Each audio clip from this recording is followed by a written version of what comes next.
Audio Jungle.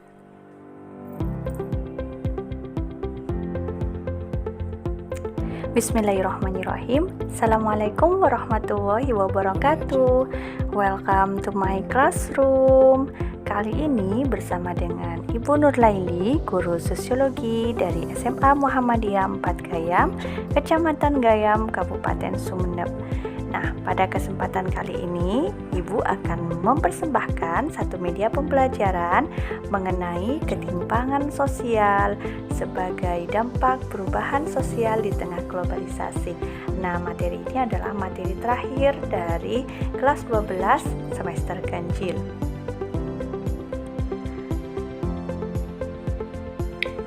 Di sini Ibu juga sudah mempersiapkan kompetensi dasar, indikator pencapaian kompetensi dan tujuan pembelajaran yang akan kita capai. Nah, untuk KD 3.3.1 kita akan mempelajari mengenai pengertian dan bentuk-bentuk ketimpangan sosial. Kemudian 3.3.2 kita akan mempelajari faktor-faktor penyebab ketimpangan sosial. KD 3.3.3 kita akan mempelajari dampak ketimpangan sosial, dan 3.3.4 kita akan mempelajari mengenai upaya mengatasi ketimpangan sosial. Adapun tujuan pembelajaran yang akan kita capai itu sudah Ibu persiapkan, dan kalian bisa perhatikan dan simak baik-baik supaya pembelajaran ini menjadi lebih bermanfaat. Nah, sebenarnya materi ketimpangan sosial ini masih berkaitan dengan materi yang sebelumnya sudah kita laksanakan, seperti materi perubahan sosial dan globalisasi serta perubahan komunitas lokal, di mana kita hidup berada di era globalisasi. Tentu ada banyak sekali perubahan-perubahan yang terjadi di dalamnya. Namun perubahan-perubahan itu tidak hanya membawa kemajuan kepada masyarakat, tetapi juga membawa perubahan ke arah yang tidak baik atau regres. Nah, di sini perubahan yang menyebabkan permasalahan itulah yang akan kita bahas dalam bentuk permasalahan ketimpangan sosial. Nah, selanjutnya coba kita amati gambar yang sudah Ibu tunjukkan. Di sana ada dua rumah yang memiliki kondisi yang sangat bertolak belakang, di mana rumah yang satunya itu sangat kokoh, bersih, bagus, dan bisa dikatakan mewah. Sedangkan rumah yang di sampingnya itu adalah bentuk rumah yang semi permanen, kotor, tidak beraturan, dan identiknya kumuh. Maka kita gambarkan dua rumah tersebut mewah versus kumuh. Apa itu pengertian ketimpangan sosial? Nah, apa sih ketimpangan sosial? Ketimpangan diartikan sebagai ketidaksamaan akses untuk mendapatkan atau memanfaatkan sumber daya yang tersedia, baik sumber daya primer ataupun sumber daya sekunder. Nah, sumber daya primer ada pendidikan, tempat tinggal, kesehatan, peluang usaha. Sedangkan sumber daya sekunder itu ada hak asasi, saluran politik, pengembangan usaha, dan lain sebagainya. Oke, next. Pengertian ketimpangan sosial menurut para ahli. Nah, yang pertama, menurut Kalma, ketimpangan sosial itu adalah pembedaan kelas sosial yang didasarkan atas kepemilikan alat produksi. Kemudian ketimpangan menurut Bapak Budi Winarno, bahwa ketimpangan merupakan kegagalan pembangunan di era globalisasi untuk memenuhi kebutuhan fisik. Sedangkan menurut Andrianov A. Caniago, ketimpangan adalah buah dari pembangunan yang hanya berfokus pada aspek ekonomi dan merupakan aspek sosial. Menurut Jonathan Halter, ketimpangan sosial adalah bentuk ketidakadilan yang terjadi dalam proses pembangunan. Yang terakhir, ketimpangan menurut Roihatul Asfida merupakan sering dipandang sebagai dampak residual dari proses pertumbuhan ekonomi. Nah, dari ketimpangan sosial menurut beberapa ahli tadi, coba kamu simpulkan ketimpangan sosial menurut bahasamu sendiri. Kamu nanti bisa tunjukkan pada guru kelasmu ya. Selanjutnya mengenai bentuk-bentuk ketimpangan sosial. Nah, yang pertama ada ketimpangan antara desa dengan kota. Kita tahu bahwa antara desa dan kota tentu sangat berbeda sekali lingkungan sosialnya dan kehidupan masyarakatnya, di mana lingkungan kota itu kemewahan, gedung-gedung mewah, kemudian infrastruktur yang lengkap, sedangkan di desa justru sebaliknya. Hal itu akan berpengaruh pada pertumbuhan ekonomi dan pembangunan. Kemudian yang kedua adalah ketimpangan kualitas sumber daya manusia. Di sini Ibu gambarkan ada perbedaan antara suatu kelompok pemuda yang memiliki latar belakang pendidikan yang bagus dengan dua kelompok pemuda yang sepertinya lebih banyak menganggur ya. Nah, kita akan mengetahui kira-kira bagaimana sih masa depannya nanti. Apakah ada persamaan di antara dua kelompok pemuda tersebut? Kemudian ada ketimpangan ekonomi antar golongan masyarakat. Kita tahu bahwa masyarakat itu terdapat pelapisan sosial atau stratifikasi sosial. Nah, salah satu ukuran strata masyarakat adalah ekonomi. Itulah yang membedakan masyarakat dari segi ekonomi dan ternyata bisa menyebabkan ketimpangan. Selanjutnya adalah ketimpangan penyebaran aset di kalangan swasta, di mana kita tahu bahwa ekonomi yang liberal itu biasanya lebih membebaskan pada pihak yang memiliki modal besar, sedangkan pihak yang memiliki modal kecil cenderung dirugikan. Kemudian ada ketimpangan antar wilayah dan subwilayah, di mana ketimpangan tersebut terjadi pada daerah-daerah tertentu yang justru pembangunannya lebih lambat dibandingkan perkembangan di wilayah kota atau pusat.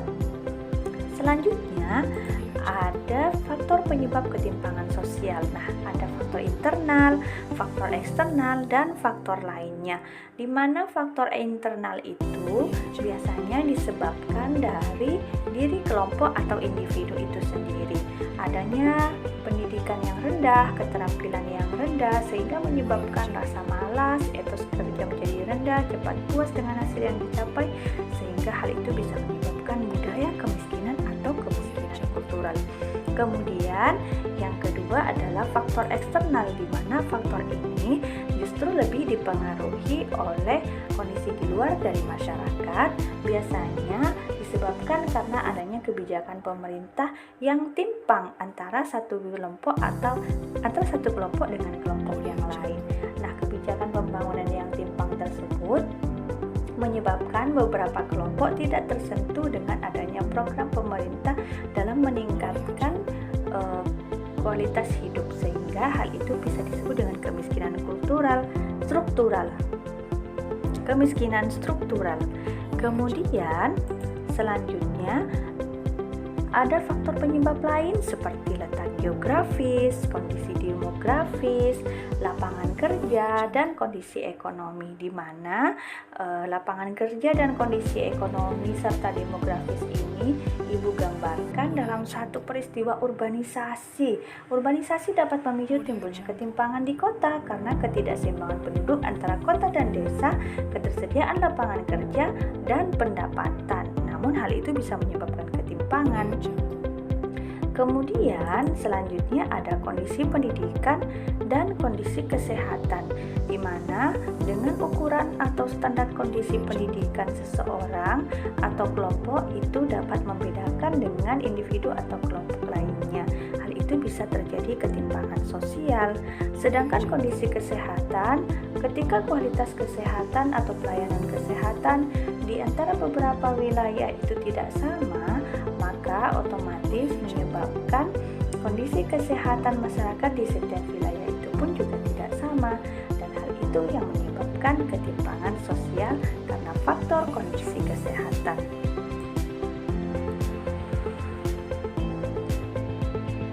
Selanjutnya kita akan mempelajari mengenai dampak ketimpangan sosial. Dampak ketimpangan sosial ada diskriminasi sosial, konflik sosial, kriminalitas, melemahnya jiwa wirausaha, monopoli dagang, dan kecemburuan sosial, yang semuanya itu dapat benar-benar kita temukan dalam realitas kehidupan masyarakat sehari-hari.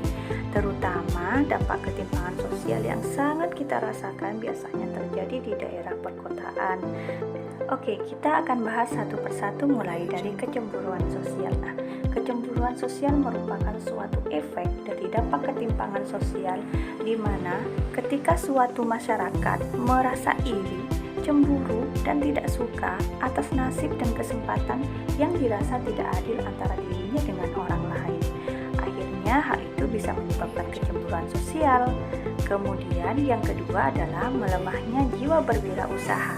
Nah, melemahnya jiwa berwirausaha ini merupakan dampak ketimpangan ketika suatu individu atau kelompok tidak dapat menangkap peluang dan terampil menggunakan teknologi, maka ia akan cenderung tertinggal oleh sebuah perubahan. Kemudian ada monopoli dagang. Nah, monopoli dagang adalah suatu kondisi di mana hanya ada satu penjual yang menguasai barang atau jasa, maka ia memiliki kontrol terhadap jumlah keluar masuknya barang atau jasa, termasuk dalam menentukan harga pasar.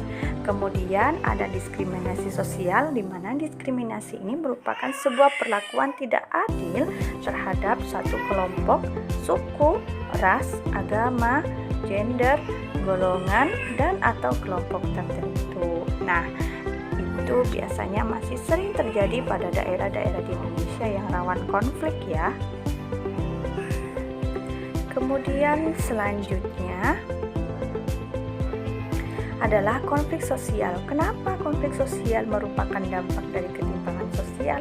Jelas sekali ini merupakan adalah sebuah lanjutan di mana ketika masyarakat atau kelompok merasa tidak suka, cemburu atas nasib yang dirasa tidak adil, maka ketika gesekan-gesekan tersebut akan semakin besar terjadi dan itu bisa berujung pada konflik sosial antar kelompok atau antar individu.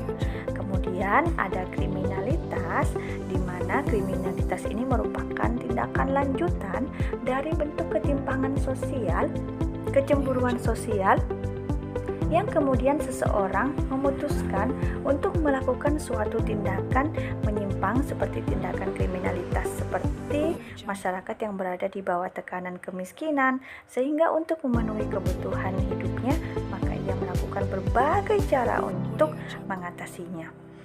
Kemudian kita akan mempelajari upaya mengatasi ketimpangan sosial dari masalah yang sudah kita pelajari, kemudian dampak yang ditimbulkan. Sekarang kita akan mempelajari apa sih upayanya untuk mengatasi ketimpangan sosial. Sejatinya ketimpangan sosial minimalisir dengan kerjasama antara pemerintah, swasta, dan masyarakat itu sendiri. Nah, adapun upayanya adalah peningkatan kualitas penduduk, dari kualitas pendidikan, layanan kesehatan, dan melakukan pemberdayaan kelompok. Nah, pemberdayaan kelompok di sini atau berbasis komunitas dapat mengembangkan keterampilan dan pengetahuan kelompok dengan tujuan dapat meningkatkan produktivitas sesuai dengan keahlian dan sumber daya alam yang tersedia. Kemudian selanjutnya adalah pemerataan jumlah penduduk. Pemerataan jumlah penduduk perlu dilakukan dan diimbangi dengan adanya pemerataan pembangunan. Kira-kira kenapa ya harus seperti itu? Coba kamu jelaskan. Selanjutnya yaitu optimalisasi peran zakat, infak, dan sedekah. Jadi dalam mengatasi atau meminimalisir ketimpangan sosial ini, kita bisa melakukan kegiatan filantropi sosial atau kedermawanan sosial, di mana kita bisa memberikan sebagian dari apa yang kita punya untuk membantu mereka yang nasibnya kurang beruntung. Nah, merangkul sesama itu perlu. Keren itu bukan hanya kaya harta, tapi juga kaya hati. Apalagi dalam Islam, zakat adalah bagian dari rukun Islam yang wajib kita tunaikan loh. Jadi, mari kita bantu sesama selagi kita bisa. Kemudian yang terakhir adalah meminimalisir atau memberantas KKN. Nah, Indonesia saat ini masih harus bekerja keras untuk melawan KKN, korupsi, dan nepotisme. Hal ini juga kita bisa lakukan kerjasama dengan beberapa pihak, termasuk dengan kita sendiri, dengan cara mengawasi, kemudian jujur dari kita sendiri, agar kita dapat menyelamatkan uang negara dan rakyat, sehingga kebermanfaatannya benar-benar dilaksanakan untuk mensejahterakan rakyat. Nah, itu dia penjelasan dari media pembelajaran yang sudah coba Ibu buat untuk kalian. Semoga ini menjadi bermanfaat untuk kita semua. Terima kasih. Quote of this lesson: ketimpangan sosial memang tidak bisa kita hindari, namun dengan keberadaannya dapat mengajarkan kita arti perbedaan dan meletakkan hati nurani kita untuk saling mengasihi dan berbagi dengan sesama. Semoga kita dapat menerapkannya di lingkungan sosial kita dan kita dapat menjadi insan yang peduli dengan sesama. Kurang dan lebihnya Ibu sampaikan mohon maaf sebesar-besarnya. Wassalamualaikum warahmatullahi wabarakatuh. See you next time.